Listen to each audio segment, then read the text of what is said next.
What's going on, everyone? Welcome to the newest episode of the Believe in Oregon podcast. I'm Zachary, Neel. He's Jonathan Stewart. Jay Stu, what's up, man? How we doing? Good, man. Just got done with football practice, middle school football practice, and it was a rainy one today. Rainy. Lucky you. Rainy and humid. Ugh, Yeah, rainy not and lucky you. humid. Yeah.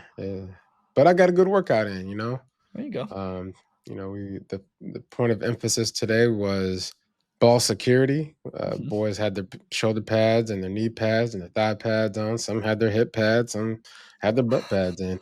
But needless to say, football is here and super excited for these kids to finally start being able to play real football. You took your hat off when you got in the studio, and your hair is a little bit wild. You said you're doing something with it. Yeah, I'm growing my dreads back out. I had some dreads.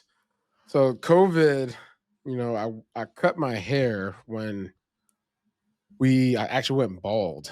Did you really? During COVID? Yeah, I cut it bald when my daughter was born, Nora, and it was like right around Mother's Day, and so, and I just grew it out for like 3 years, and lo and behold, I had dreads, and so it was nice because a big part of me, if you know me, I just don't like getting my hair cut. I love the feeling after I get a haircut. You feel good, you feel smooth, you feel accomplished. You just something about you, your aura changes, and you feel confident. Yeah. But having to go and do it is just a hassle. So growing the dreads out was nice, man. I didn't have to worry about nothing. I just woke up and just went. One of my now wife's... I got these. Go ahead. Huh? But now, as having to deal with the naps and all that, and the hair sometimes gets frizzy and dry, and got to put the oil in there. One of my wife's best friends is works at a salon, and so he just comes over and cuts my hair in our kitchen probably once a month. It's I enjoy getting my hair cut because he just comes to me. It's very nice.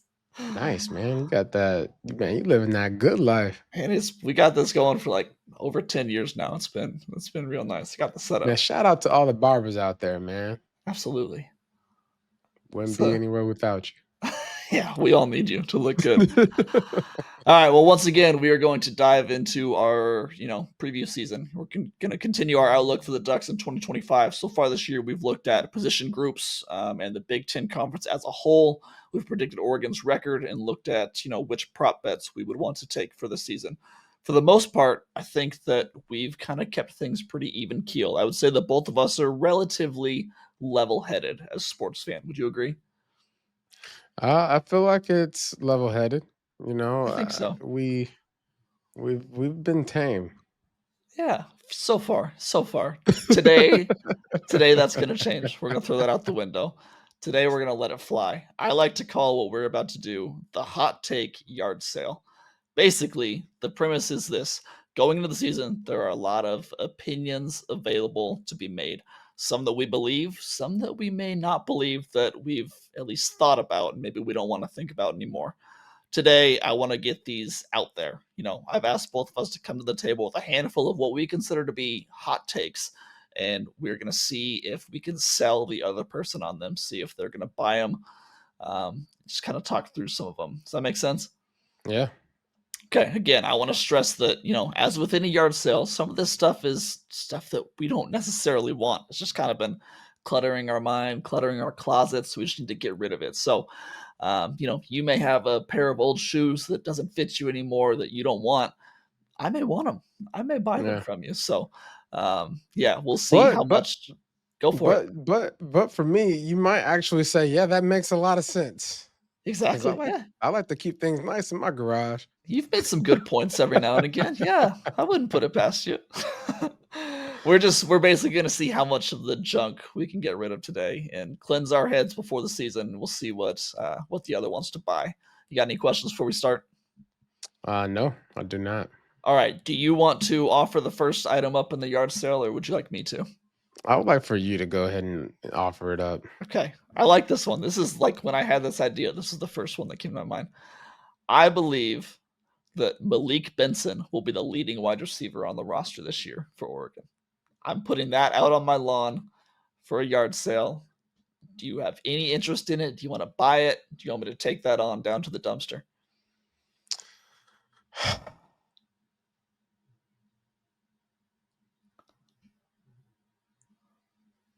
There's a possibility there. I'm not gonna lie. I'm not gonna Right? lie to you. There's something there. There's something there. I There's mean, something there. DeCorian Moore is obviously my first take. He's great. But depending on the chemistry and what's going on in that receiver room and which receiver the quarterback loves, I'll buy it. You'll buy it. All right. First one. We're getting off the board. I love it. Yeah, that's my thing. Like, DeCorian is expected to be the guy. There are a handful of other guys, Kyler, Jeremiah, Justice. They could all be the guy. Malik Benson has a lot of experience. He's a veteran in that room, a very young room. He also has the body type that I think fits this Oregon offense. He's really Troy Franklin-esque. I think he's 6'1", 195, incredibly fast. He could be one of those guys that takes the top off, and he could be the deep threat on this team. So, he's someone who I don't think is getting a lot of buzz preseason because there's a lot of other guys to talk about. But I don't know. Look out for Malik Benson. I think he could have a pretty good year. Okay. All right. Some of you might be surprised with boy. this one here. Oh, boy. Oregon, Dan Lanning Uh-huh. will be national champions. Why am I not surprised at all? That was your first one. Within the next 2 years. Okay. All right. You saved it. Within the next 2 years. Yeah. It could be this year. It could be this year. You might be if you're surprised, then that's okay. But I just think there's a lot of Big Ten movement, in my opinion. You got coaching changes. You got Ohio State's defensive coordinator going to Penn State. Who knows who's going to jump ship from one team to another team next year? Everyone is the loyalty aspect right now is on the run for a lot of schools. So nothing is going to be ingrained in the sand. All I do know is that Oregon has a lot of good retention in their pond. So no pun intended. But I just feel like the roster and the development, from our recruiting, we're going to see that this year come to the forefront as far as how well our recruits have developed and come along. And so I think that's just going to basically set the tone for year two. Year two, this is going to be a good year, but the year two, we're going to be national championship. I'll tell you what you got there. You have a premium garage sale item, yard sale item. I'm paying what you want for that take. Yeah. I love it. I'm in. I was not in until you said the next 2 years because we've talked about I don't think this is the year. I think this is the setup year for next year. But next year, I'm buying I don't know what those preseason odds are going to be, plus 650, plus 800. I'm going to put some tickets in because I think the next year is the year for them to win the championship. Assuming that Dante comes back, assuming that they stay healthy and their coaching staff is relatively intact, I think they'll be there. So absolutely, our first two items off the board, both sold to each other. I like that. Nice. All right, my next one. This one, I don't think you're going to buy this one, but I'm going to try it anyway. Jaden Lamar is going to be the RB3 on this team, not DeJuan Riggs.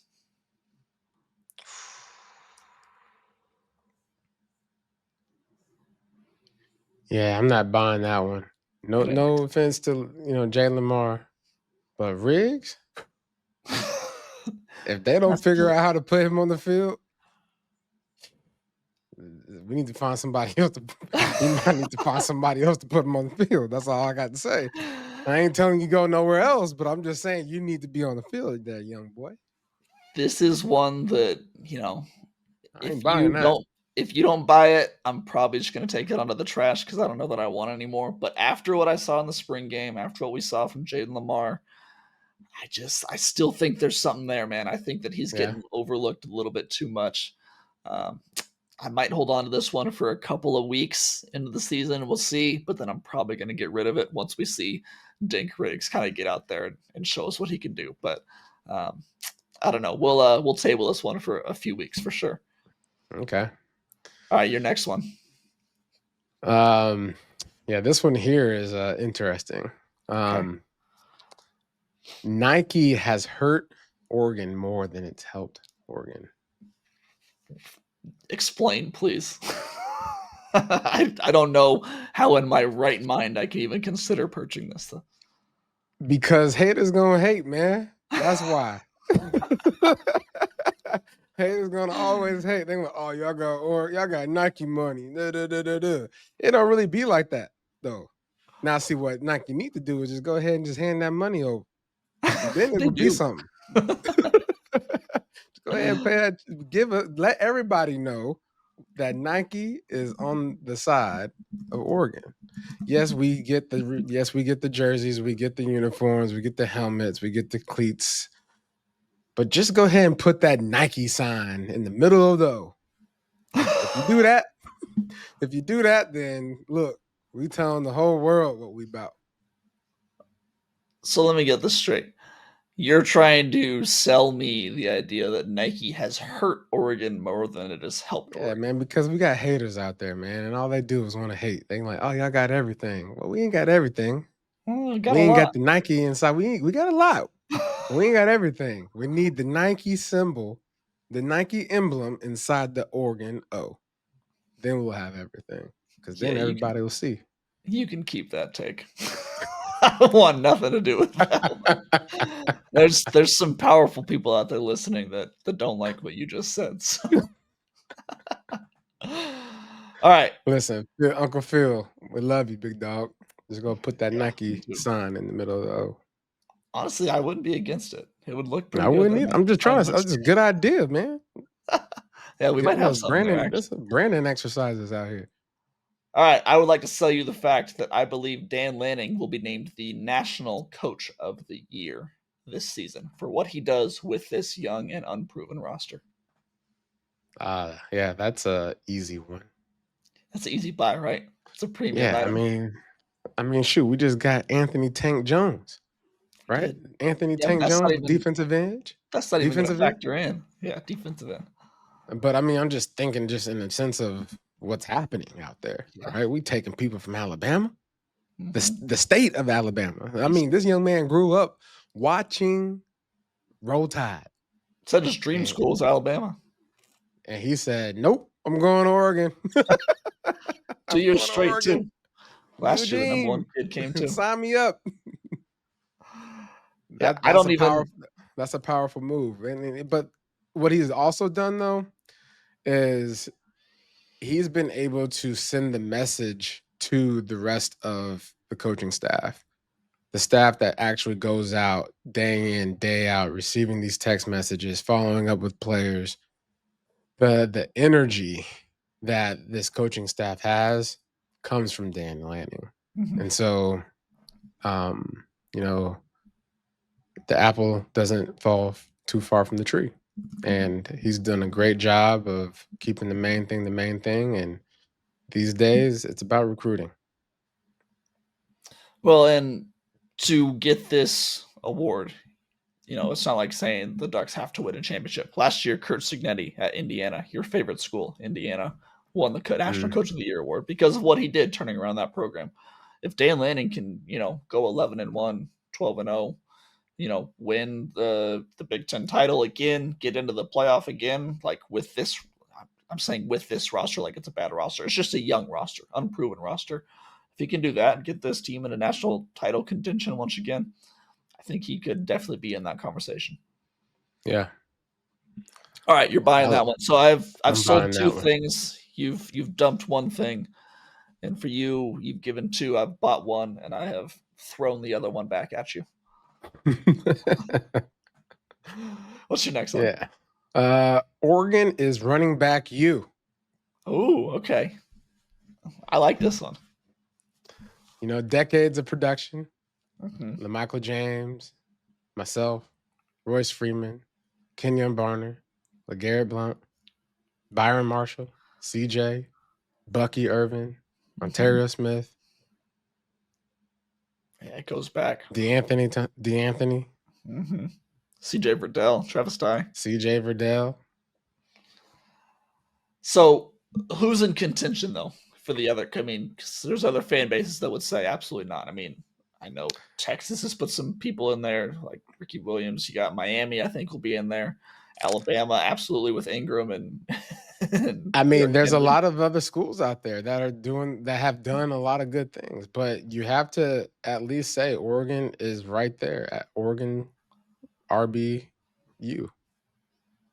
Hmm. We have some really good backs. We have some backs that have come out consistently. The last 10 years, let's put it that way. The Uh-huh. last 10 years or the last 15 years, which school has had the amount of backs that have been a household name? So the question is, are we talking about staying at the college level or for what you produce into the NFL? Because if it's the second part, I think there are other teams. But if it's like college, like icons, I think Oregon, you've got a really good case. Okay, let's go. I like what you're doing. You're steering my I want to my buy, yard sale. I want to purchase, Yeah, but yeah. I I gotta get got it. some notes in there. Whatever you need, I got it in the garage, man.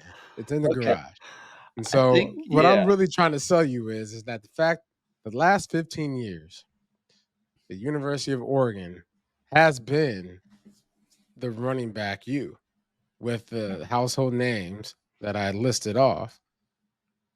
I don't know any other household names at any school with that long of a list Yeah, I besides think I'll maybe Alabama.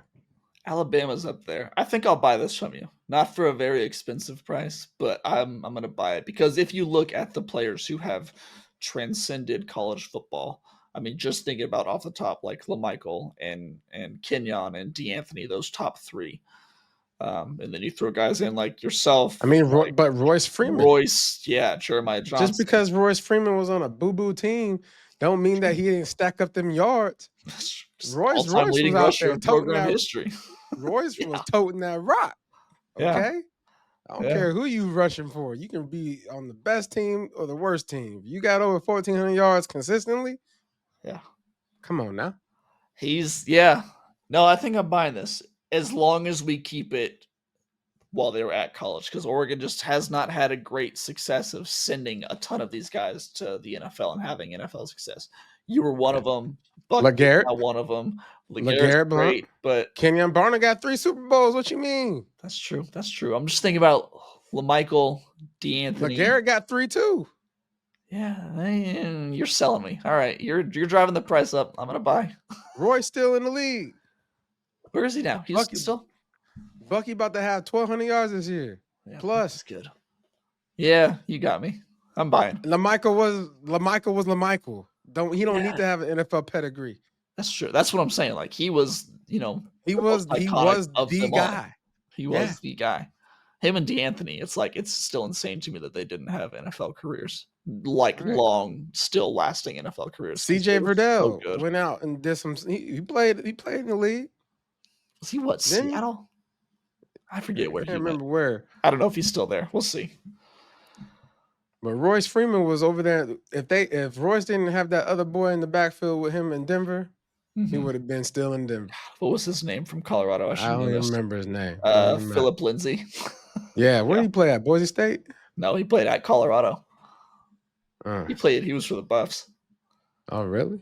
Yeah, and he was like Yeah, he was a hard runner though. I liked him. undrafted free agent. Yeah, Yeah. he was good. I mean, I liked him as a Broncos fan, but I also had the contention that he was taking reps from Royce, and that was frustrating me. Jeremiah Johnson with the stiff arm of a century It's true. out here bopping heads on the ground like a basketball. And then he went to Canada. That's He true. was a baller in All Canada. there. He did. International. All right, you sold Yeah. me. Yeah, you definitely sold me. RBU. I love it. Kenyon Barner himself and LeGarrette Blunt. They got 6 Super Bowl rings. Mhm. Okay? I don't care who you are. That's true. That's a lot. It's a lot. That's a lot. All right, my next one. Do you want to get negative? Do we want to Oh, just take this trade, yeah, let's go negative. this take out of my mind and just walk it through the yard right to the dumpster? Yeah, let's go. Oregon misses out on the college football playoff with a 9-3 record. I ain't buying that. The heck no, I ain't buying that. You know what that smell like? Garbage. That smells like some spoiled sardines. Yeah, Ducks can't don't say even you're eat wrong. that. Yeah. I have to get it out of my head and acknowledge that I believe there's a possibility, not a strong one. I don't think Yeah, it you will can happen. take that. You I'm can just take that and aware put it in a blender, and that then you can put it in the garbage disposal. And then wherever that goes and leaks out to, you can go find it and you can burn it. and then bury the ashes. And then bury the ashes somewhere far, far away.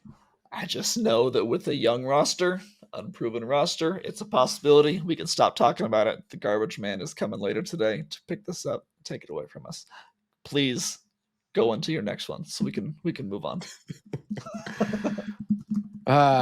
Chip Kelly could have been Oregon's Nick Saban if he had not left for the NFL. Oh, see, I like this. I went hot takes as far as this season goes. You opened it up, and I'm a big fan. Chip Kelly could have been Oregon's Nick Saban if he had not left. Man, that's interesting. I mean, he was he was a trailblazer when it comes to that offense. Like, hey, this is how we doing things. You better get up there and run this ball. You better be ready. If you're not conditioned, you're gonna be tired. The only pause that I have is that Chip did not love recruiting as much as I think, Nick Saban did. And I don't know if he would have had the success that Mario Cristobal and eventually Dan Lanning had of recruiting in Eugene. But he was such a good coach and such a trailblazer. I think he would have eventually learned that you had to do that to win championships. So I think he would have been able to grab the right staff. Mm-hmm. I mean, he had a good staff already, but finding the additions right to enhance that, right? Because obviously it takes a special type of personality and attention to detail when it comes to recruiting. And I'm a true believer that Chip Kelly could have delegated that. Period. Yeah. Yeah, I'm gonna buy that take. I think that, we saw him be such a trailblazer, and he was he reinvented the game of college football and just made that spread so dynamic. I think he could have done it. Nick Saban, that's a very high bar to clear. But yeah, if you give him a 15-year career, 20-year career at Oregon, he could win a few rings. A lot of yards on the ground. That's a lot true. of fast tempo. I a lot like of points on the board. All right, my final item at this yard sale. I think the Ducks will have 3 first-team All-Americans at the end of the year.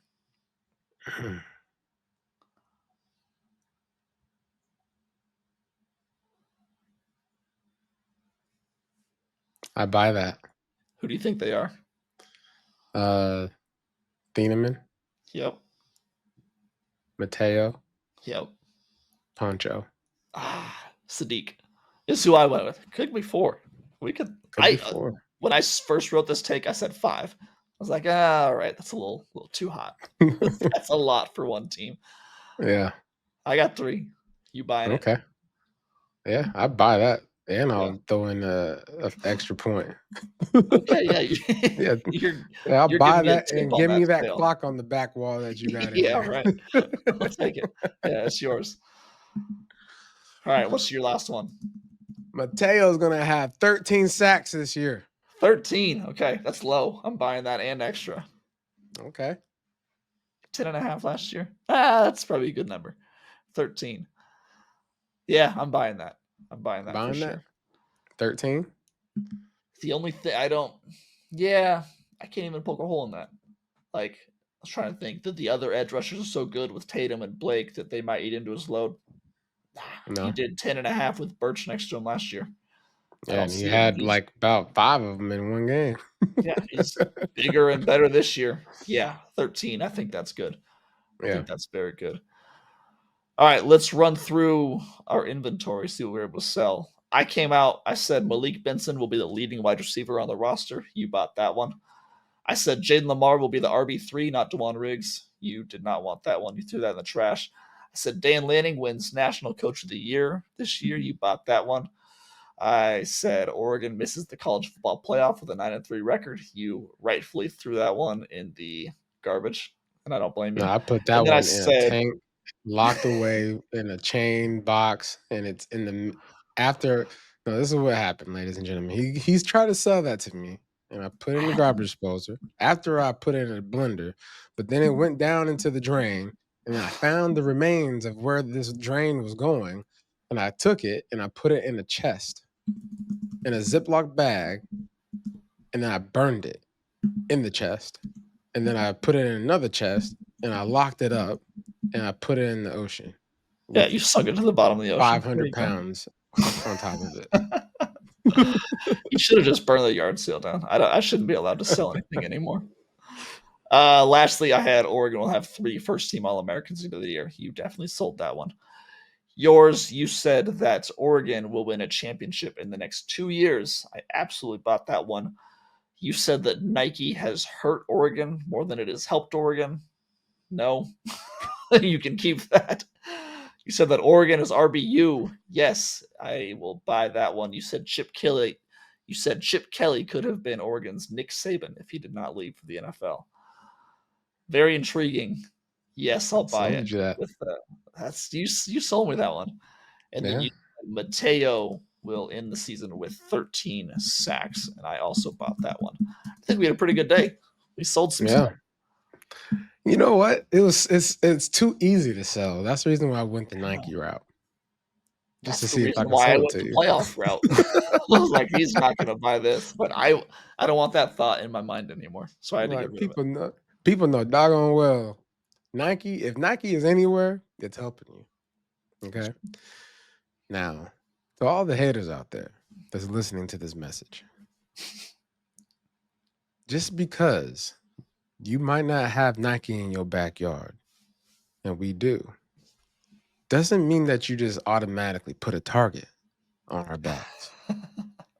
When it comes to all that NIL talk and, you know, we're babied or we're pampered or we're spoiled and all those types of things, just make sure you go to Oregon. It's true. Easy period. That's my end statement. All right. I like it. Well, that was a good yard sale. Before we close out the show, we are introducing a new segment starting with this season. We're calling it the Quack Facts. Basically, we're going to trade off weeks asking each other Oregon Ducks related trivia questions. To start us off, I've got one for you today. You ready? Mm-hmm. You, Jonathan Stewart, set the Oregon Ducks single-season rushing record in 2007 with 1,722 rushing yards. Who? Oh, did you not know that? I was just kind of, I guess, as you were talking about, I wasn't expecting to hear my name in this trivia. Yeah, first one. So you had the single season record in 2007, 1,722 yards. Who held the record before you, and how many yards did they have? Can I phone a friend? Yeah. Who are you going to call? Ruben Drones? Oh, dang. I thought you were actually going to call someone. I wanted you to actually call someone. Was it Ruben Drones? No, it was not Ruben Drones. It was a good guess, though.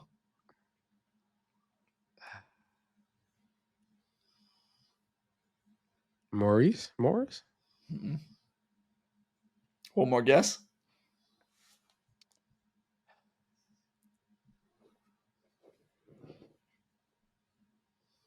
Single season. You want me to give you the year? Yeah, give me the year. 1988. Yeah. Tough one. I don't know. Derek LaVille. Oh, Derek LaVille. 1,202 yards in 1988. Bonus question. Do you know who broke your record?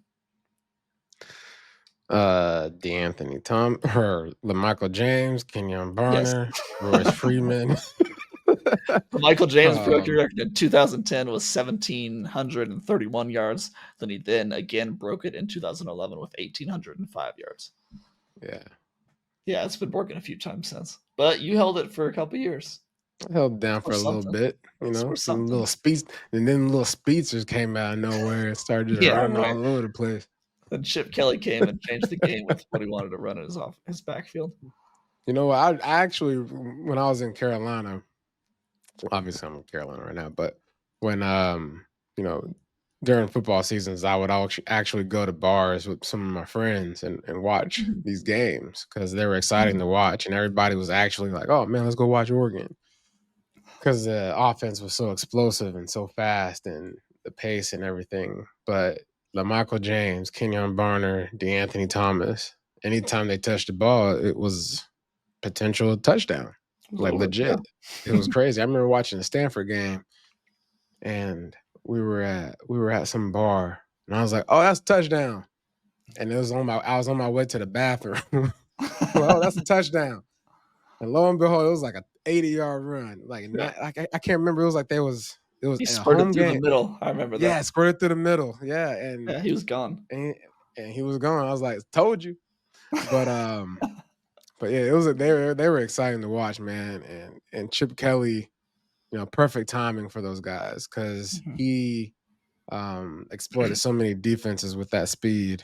And that, Michael James, I was actually talking with Kenyon Barner the other week and didn't realize how strong LaMichael James, lower body was. I think he said he squatted like something like 600 pounds or something like that.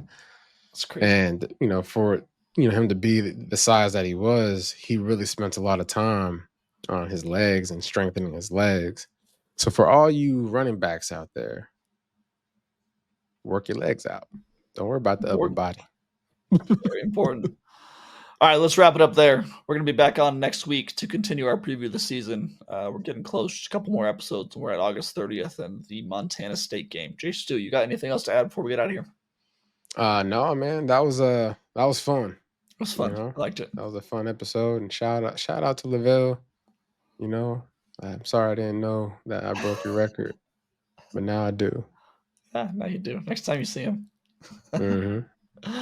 All right, you can check out more of my work at duckswire.usatoday.com. Follow me at Zachary C. Neel on Twitter. Also check out my new Ducks Rising podcast where you can get film breakdowns with our good friend Jeff Schwartz and sit downs with Joey Harrington. Follow Jay Stu on Twitter at JonathanStuR1 and make sure to check out the Ducks of a Feather podcast with him and his boy Kenyon Barner. For myself, Zach Neel, for my co-host Jonathan Stewart, we will talk to you guys next week. Until then, take it easy.